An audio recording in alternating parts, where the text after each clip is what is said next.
दोस्तों आज मैं बात करने जा रहा हूं इन्फ्लुएंसर मार्केटिंग के बारे में। इस टॉपिक को चूज करने की वजह बने हैं विराट कोहली।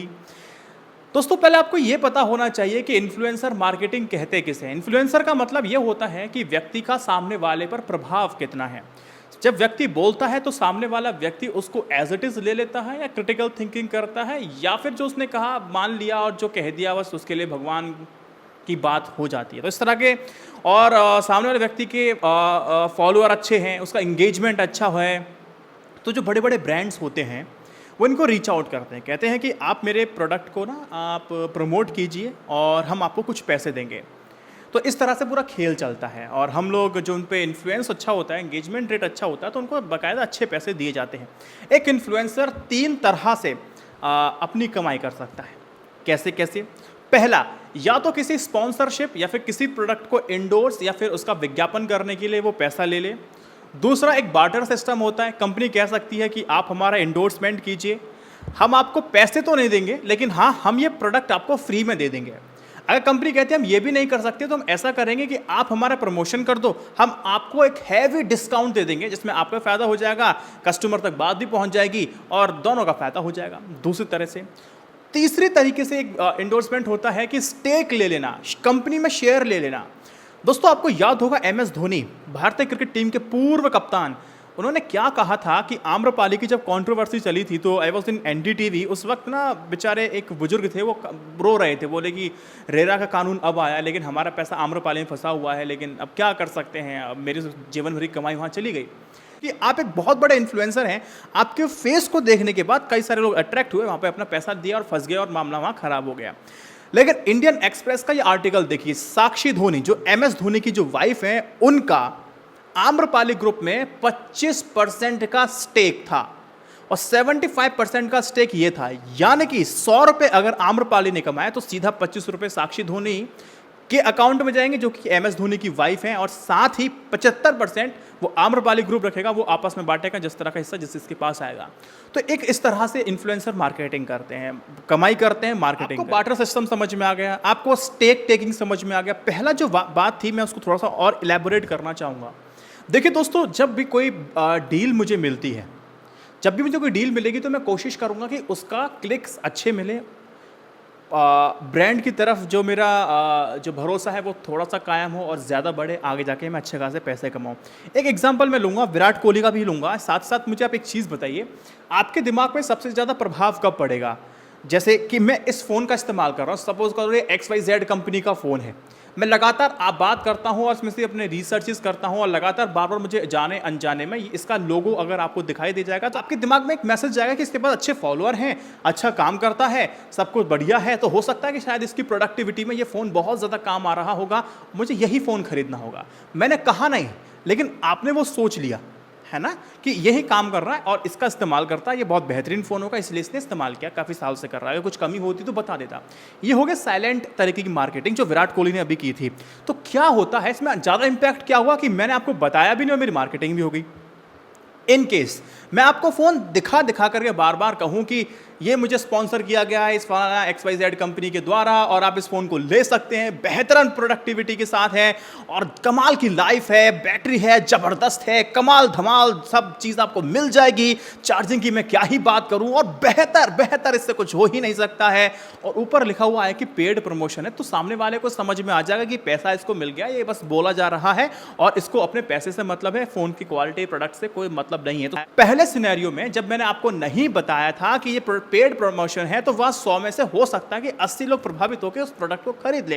ये स्ट्रेटेजीज कंपनी अपनाती हैं और दूसरे वाले में हो सकता है कि 100 में से मात्र 10 लोग खरीदें और 70 80 90 लोग जो हैं वो ना ही खरीदें। यह भी एक सिनेरियो हो सकता है।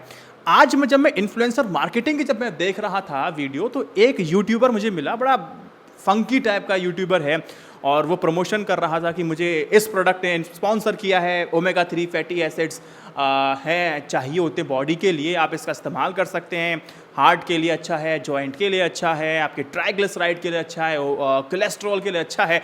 मैं वेजिटेरियन हूँ लेकिन मैं अब क्या कर सकता हूँ, मुझे ओमेगा 3 तो चाहिए होगा, तो ये प्रोडक्ट आपको देता है, नॉन वेजिटेरियन है लेकिन हाँ भाई रिकमेंडेशंस है, तो यही पूरी करेगा। सॉफ्ट जेल आप चाहें तो उसको खा सकते हो, मैं भी लगातार खा रहा हूँ। मेरे इडियट आप एक बात मुझे बताओ कि सामने वाले को आप अल्टरनेट भी नहीं बता रहे हो, आपने प्रोडक्ट से पैसा ले रखा है, ब्रांड से आपने पैसा ले रखा है, आपको पैसा मिल जाएगा, लेकिन जब सामने वाला व्यक्ति जब वेजिटेरियन है तो उसको भी तो बता के जाओ कि ओमेगा 3 उसको और किस किस में मिल सकता है।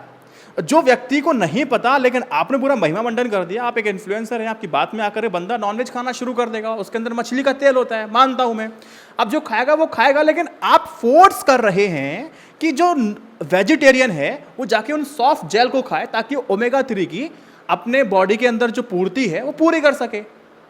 यही सबसे बड़ी दिक्कत होती है जब आपको ना ब्रांड कहते हैं कि आप प्रमोट करो, आप अल्टरनेट पे बात नहीं करते। आपने तो वेजिटेरियन को कहते हैं कि आप नॉन वेज खाना शुरू कर दो, कोई दिक्कत नहीं, ओमेगा 3। दोस्तों ओमेगा 3 फैटी एसिड हमारे लिए मानता हूं बहुत जरूरी है, लेकिन वेजिटेरियन नॉन वेजिटेरियन हो जाए वो जरूरी नहीं है। सिर्फ इसी की वजह से आप फ्लैक्स सीड ले लीजिए, अलसी जिसको कहते हैं, सिया सीड ले लीजिए, चिया सीड ले लीजिए, आप ऐसा कीजिए वॉलनट ले लीजिए, आपको डायरेक्टली फिश ऑयल में EPA और DHA मिलेंगे। अच्छा EPA DHA क्या होता है? EPA DHA मतलब आपका जॉइंट्स के लिए अच्छे होंगे, अर्थराइटिस उसमें फ़ायदा करेंगे। DHA आपके ब्रेन फंक्शनिंग के लिए काफ़ी अच्छे होते हैं, आपको जो फैटी एसिड्स आपकी आवश्यकता होती है आपकी ब्रेन फंक्शनिंग के लिए अच्छा रहता है और बहुत बेहतर होता है। तो आपको डायरेक्टली आपको ओमेगा 3 से मिल जाएगा मछली के तेल से, लेकिन आप जो फ्लैक्स सीड लेंगे, आप जो वॉलनट लेंगे उसमें पहले आपको ALA मिलेगा, ALA में फर्दर डिवाइड होकर के EPA DHA बनेगा, बहुत कम परसेंटेज बनता है। तो ये सारी चीज़ें हैं, तो आप इसको ले सकते हैं, बेहतर है। मैं भी अपनी डाइट में करता हूँ। आप जाकर के मार्केट से 50 रुपये खर्च कीजिए और आपको क्या मिल जाएगा? आपको सिंपल मिल जाएगी अलसी, आप उसको रोस्ट कीजिए, ग्राइंड कीजिए, खाना खाने के बाद 1-1 टीस्पून सुबह शाम ले लीजिए, समस्या आपका हल हो जाएगा। वॉलनट आप खाते तो बेहतर, सोने पे सुहागा हो जाएगा। तो ये सब चीज़ बतानी होंगी। अच्छा एक और आप एक चीज़ समझ लीजिए दोस्तों, ये जो फ्लैक्सीड होती है ना, इसके तेल मिलते हैं, ऑयल मिलते हैं। कहते तो हैं कि फ्लैक्सीड है, वेजिटेरियन का टैग भी लगा देते हैं, लेकिन वो फ्रॉड है। जो सॉफ्ट जेल होते हैं, जो तेल जिसमें भरा जाता है ताकि वो ऑक्सीडाइज ना हो जाए, तो जो सॉफ्ट जेल का इस्तेमाल किया जाता है वो एनिमल से ही बनता है, तो वो इसलिए नॉन वेज बन जाता है। तो इसीलिए इस तरह की जब मार्केटिंग होती है तो ये समस्या होती है। देखिए विराट कोहली ने भी कुछ ऐसे ही किया था। उनको पैसा मिला एक कंपनी की तरफ से कि आपको एक पोस्ट करना है और जब आप पोस्ट कर देंगे तो फिर हम आपको पेमेंट कर देंगे। और विराट कोहली का रेट आपको पता है, एक पोस्ट का 5 करोड़, प्रियंका चोपड़ा 1 करोड़, बहुत जितने बड़े बड़े आप सेलिब्रिटीज़ हैं 1 करोड़ 75 लाख 80 लाख 85 लाख ये लेते रहते हैं। अपने यूज़र की कितने यूज़र्स हैं इनके, कितना कैसा इनका एंगेजमेंट है, तो उस तरह से ये लोग अपना पैसा लेते रहते हैं। अच्छा आप स्क्रीन पर देखो कि विराट कोहली जी ने जो ट्वीट किया है, उस ट्वीट में जब तक मैं नहीं कहूँगा कि ये पेड है, पार्टनरशिप है, आपको समझ में आएगा ही नहीं कि क्या है। जब विराट कोहली जी लिखते हैं अपने पोस्ट में, ओलंपिक में भारत की ओर से भेजे गए कुल खिलाड़ी में 10% इसी यूनिवर्सिटी से हैं। यह एक रिकॉर्ड है। उम्मीद करता हूं कि यूनिवर्सिटी के स्टूडेंट्स भारतीय क्रिकेट टीम का हिस्सा बनेंगे। अगले 2 फोटो में यूनिवर्सिटी के पोस्टर हैं। इनमें से उन 11 खिलाड़ियों के नाम हैं जो टोक्यो ओलंपिक में भारतीय दल के हिस्सा थे। कोहली ने इस पोस्ट में यूनिवर्सिटी को भी मेंशन किया है। जाहिर सी बात है ये पेड पोस्ट है और इन्फ्लुएंसर मार्केटिंग का हिस्सा है, यानी कि कोहली ने इस पोस्ट के लिए यूनिवर्सिटी से पैसे लिए हैं। अब आपको पता है इन्फ्लुएंसर मार्केटिंग का जो दायरा है वो हज़ारों करोड़ों में पहुंच चुका है, तो रेगुलेटर एक चाहिए था। तो क्या हुआ कि जैसे ही ये पोस्ट पे नज़र पड़ती है कोहली की, तो advertising standard council of India ने नोटिस भेज दिया। नोटिस भेजने के बाद विराट कोहली ने पोस्ट में चुपके से जाकर के एडिट किया और एडिट में क्या कर दिया कि पार्टनरशिप विद फला फला यूनिवर्सिटी, जिसका महिमा मंडल उन्होंने नीचे किया था। तो ये चेंजेस किए गए। अब देखो ये बहुत ज़रूरी होता है, जब तक आपको नहीं बताया जाता कि पार्टनरशिप के साथ नहीं किया गया है तो आप यही सोचते कि विराट कोहली दिल से बात कह रहा है और दिल से सब कुछ चल रहा है और बहुत ज़बरदस्त है, तो हम इस यूनिवर्सिटी की तरफ रश करते हैं। तो एक तरह से चीटिंग हो जाएगी। मैंने वही कंसेप्ट आप लगा लो कि ज़्यादा इन्फ्लुएंस और कम इन्फ्लुएंस वाला हो सकता है। तो विराट कोहली को सिंपल सी बात के पैसे मिले, लेकिन उन्होंने इस बात को छुपाया।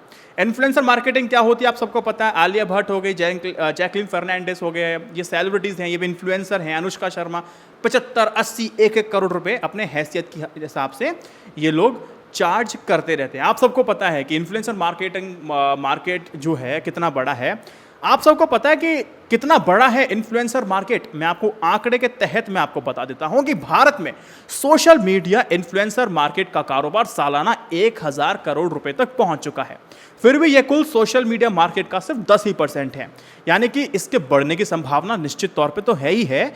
इन्फ्लुएंसर मार्केटिंग में करीब 70% हिस्सा इंस्टाग्राम का है और बाकी के 30% बचे हैं वो बाकी के डिजिटल प्लेटफॉर्म से आते हैं। Global level for influencer marketing industry करीब 95,000 करोड़ की है, जो लगातार बढ़ रही है और कहा जाता है कि 2028 तक यही इंडस्ट्री बढ़कर के 6.13 लाख करोड़ हो सकती है। तो यहां पर जो हमारे व्यूअर है उसको थोड़ा सा स्मार्ट होना पड़ेगा। बहुत अच्छी बात है कि आप साइड में देखते हैं कि पेड प्रमोशन है, कोलैबोरेशन है, लिखा हुआ आता है, वरना तो बहुत सारी समस्याएं होती हैं और लोग अपना पैसा कमा लेते हैं, सामने वाले का बेवकूफ़ कमा देते हैं।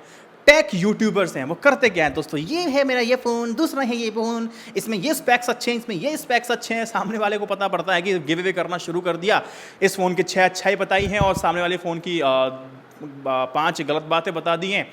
और पता चलता है बाद में कि जो गिव अवे कर दिया उन्होंने, ठीक है, वो तो कंपनी की तरफ से पूरा पेड था, साथ ही जिसके बारे में बुरा बताया गया, बुरा बताने के लिए पैसे दिए गए और उसकी वजह से आपने उस प्रोडक्ट को नहीं खरीदा, बल्कि हो सकता है वो अच्छा हो सकता है वो बुरा भी हो, लेकिन आपने भी कस्टमर को चीट भी किया। तो इस तरह से इन्फ्लुएंसर मार्केटिंग अगर आप देखेंगे तो इस तरह ही खेल इसमें चलते हैं।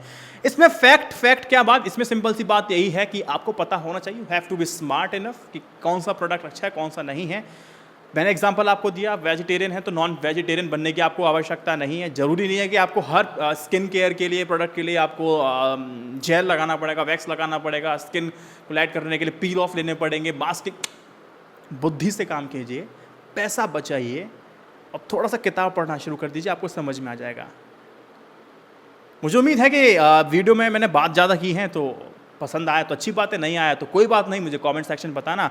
आप लोगों में इंतज़ार रहेगा आपके कमेंट का। वीडियो को शेयर करना, पसंद आने पे नहीं हो, पसंद आई तो कोई बात ही नहीं। जय Hind, Vande Mataram, stay updated, stay educated, सत्यमेव जयते। नमस्कार।